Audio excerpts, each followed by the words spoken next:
What if I told you there's an idea out there for a theory of everything? One that doesn't just describe the universe, but proves it had to be this way.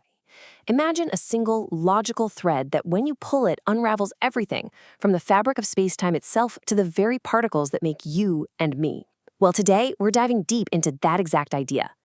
All right, to really get a handle on what's at stake here, we need to zoom out a bit and look at the one question that kind of keeps physicists up at night. I mean, really think about that for a second.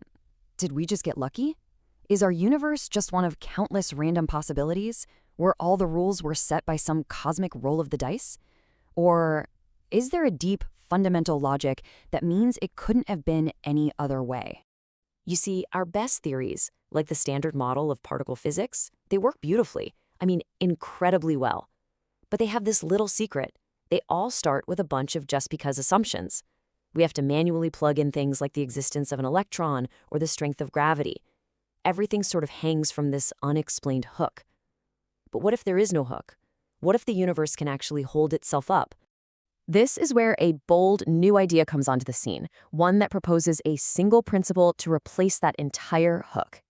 It's called the continuation principle. And honestly, its ambition is just staggering. The goal here is to stop describing the universe and start deriving it, to show why its fundamental structure is the only possible outcome of one single foundational idea. And here it is, the whole principle in a single sentence. You can think of it as a kind of cosmic natural selection. The only things that truly get to exist, the very fabric of reality, are the patterns and structures that are the absolute best at ensuring their own survival, their own continuation. So here's the key takeaway. The universe isn't built on some static, unchanging rules. It's a dynamic process of self-perpetuation, kind of like a whirlpool, right? Its existence is its own justification. It's there because the very way it operates allows it to keep being there. Okay, but you're probably thinking what I'm thinking. This is great and all, but haven't we just replaced one unexplained hook with another? I mean, where does this continuation principle even come from? Right. If we're not careful, the principle itself just becomes the new hook we can't explain. The researchers behind this framework totally saw that coming, so they went one layer deeper, down to the absolute logical bedrock of reality itself. They propose what they call a self-referential meta-axiom. And the best way to wrap your head around it is to think of reality as a kind of computer program. But this isn't just any program. It has one very special property. Its own source code is the very universe it creates. It's a perfect and perfectly efficient description of itself. And for that to work, it has to follow three basic rules. First, it's got to be self-consistent. The universe's code has to perfectly describe itself, with no contradictions, no loose ends. Second, simplicity. Of all the possible ways to write a self-describing code, the universe is the shortest, most elegant one you can have. No wasted energy, no extra bits. And third, computability. The whole thing has to actually work. It has to be a process that can run. So from that one single, incredibly dense idea, a minimal, self-describing computation, all the consequences start to just cascade outwards, forming this entire chain of derivation. And here is the really radical claim. You don't have to assume the existence of space or time or matter anymore. They aren't the starting points. Instead, they just emerge automatically. They're the only possible solutions to that single, self-describing rule. They have to exist, and they have to be the way they are for reality to logically hold itself together. And the payoff is just astonishing.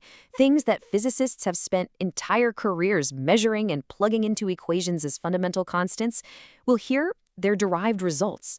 The theory actually predicts the forces of the standard model. It predicts the kinds of matter particles we see, and it even claims to solve one of the biggest mysteries in physics, why there are exactly 3 generations of these particles. They all just fall out as necessary consequences of the universe's own code. And listen, this isn't just some philosophical hand-waving. It's a massive, structured research program that's been built over years. They've laid out the entire chain of logic in a whole series of papers, building layer by layer, from that foundational axiom all the way up to testable predictions. It's a breathtakingly ambitious roadmap. So, if they're even partly right, what does all of this mean for our picture of reality? Well, it points toward something truly profound. It completely flips our whole picture of cosmic law on its head. The idea is that the universe doesn't need rules imposed on it from the outside. That unexplained hook we talked about, It's not necessary. Its laws are just the emergent logic of its own stable existence. The universe, in a very real way, provides its own foundation. Now, this is a very different kind of explanation from something you might have heard of called the anthropic principle. The anthropic principle basically says, well, we see the universe we do because if it were any different, we wouldn't be here to see it. It's an empirical filter. But this framework, it proposes a mathematical constraint.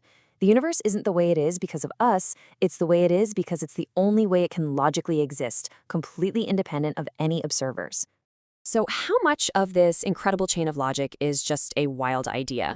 And how much of it is actually mathematically proven? Well, the answer might surprise you. That 96.2% figure, here's where it comes from. Within their main theorem, they've laid out 53 formal claims, or results, and as of now, 51 of them are considered mathematically proven, based on their starting axioms. Only 2 are still classified as conjectures. So while a lot of the framework is still being argued and fleshed out, the core mathematical structure is remarkably solid. And that leaves us with one last really mind-bending thought to chew on. If this framework is right, if the universe is a perfectly efficient computation that is its own source code, then reality isn't just an answer. It's an answer that also perfectly contains its own question. And maybe, just maybe, the ultimate mystery isn't just figuring out how the universe works, but figuring out what question it's trying to answer.